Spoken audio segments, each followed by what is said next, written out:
a scary presentation because I've just got 20 slides of Japan.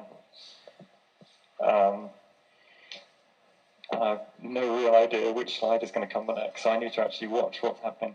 I know the first one is a garden. Yes, just check. This is in Kyoto.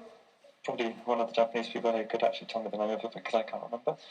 I was always really impressed in Japan that, is it Ruyanji? Do you know? No? I went very quickly. This is a Max Bill sculpture. I'm very, very distantly related to a Swiss architect that was studied at the Bauhaus, and this is in Hakone, which is quite near to Mount Fuji. One of the things I was going to say about Japan is I really like the very strong interest in design, whether it's an aesthetic of nature, as in the garden, or in the natural environment, and people appreciating the beauty of things, and also the very, very strong traditions of the old temples there are, which that garden was attached, the first garden was attached to a temple. But Japan also does have a very, very strong love of modern architecture. This is a building by Taro Ando, somewhere near Osaka and Kyoto.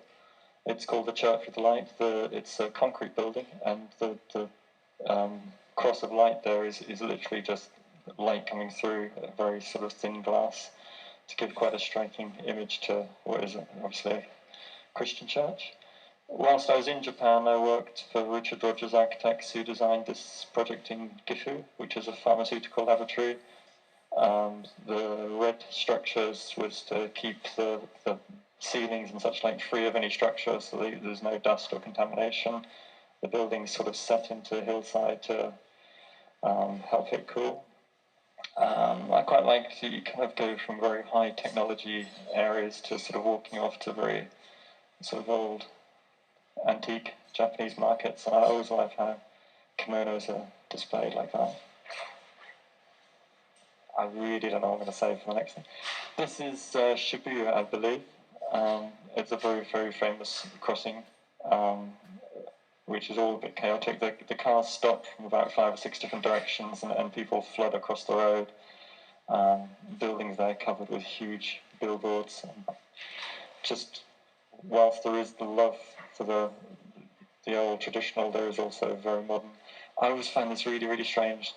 Japanese girls always dressing up in these white socks. It just seems quite a strange thing to do. Well, I don't think it's in trend right now. Yeah, isn't it? Yeah, This was 10 years ago.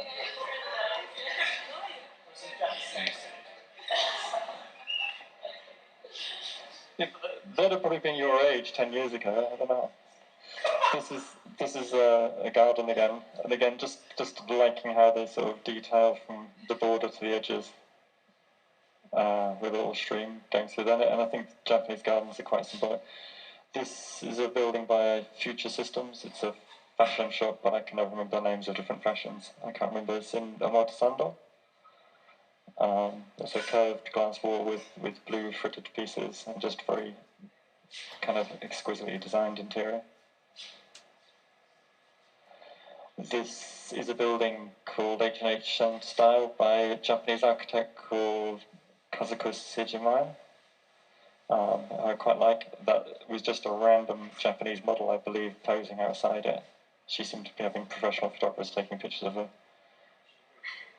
I quite like this building too, which you can't really see, but it had a very, very simple structure, just steel ceilings and concrete and posts and just exposed fluorescent lights. So it's very economical, but it's quite beautiful. This is Hiroshima, and a very old traditional temple.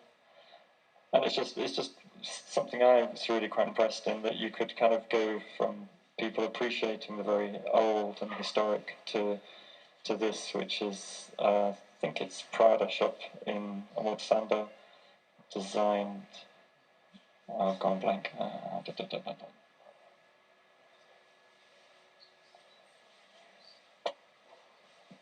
This is again by Sejimaya, a building, and it's quite curious. There's plastic perspex making the curtains inside there to give it that curious light.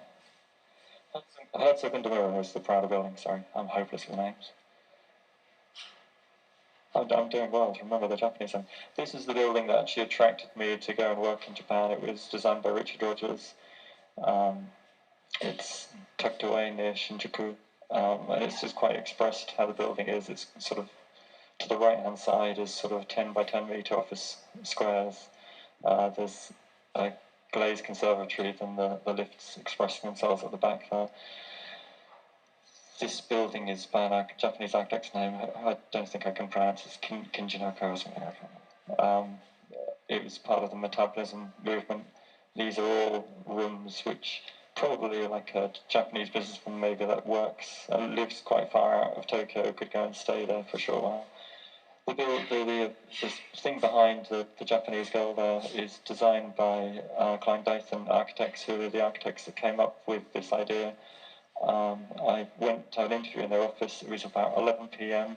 They used their office space at night time as a sort of bar, and it was quite a surreal interview to have at 11 o'clock at night when there's sort of music and such like playing in the background. This building is by Fumiko Maki in Hillside Terrace. It's just a very simple building, aluminium walls with strips of glass there. This is called the Shinjuku Eye. It's a piece of sculpture in Shinjuku Station.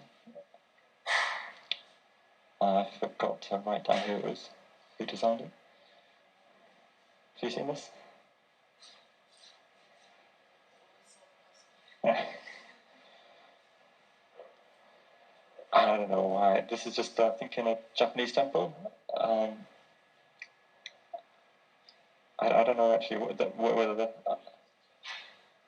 are they paper wishes or something, or yeah. If you get that light, you apply it on the screen in Australia, and then it's like the credit vanishes. Okay. So that probably wasn't the best PechaKucha presentation. It really was me making up as I went along. Anyway, if anyone's got any questions, they can ask them.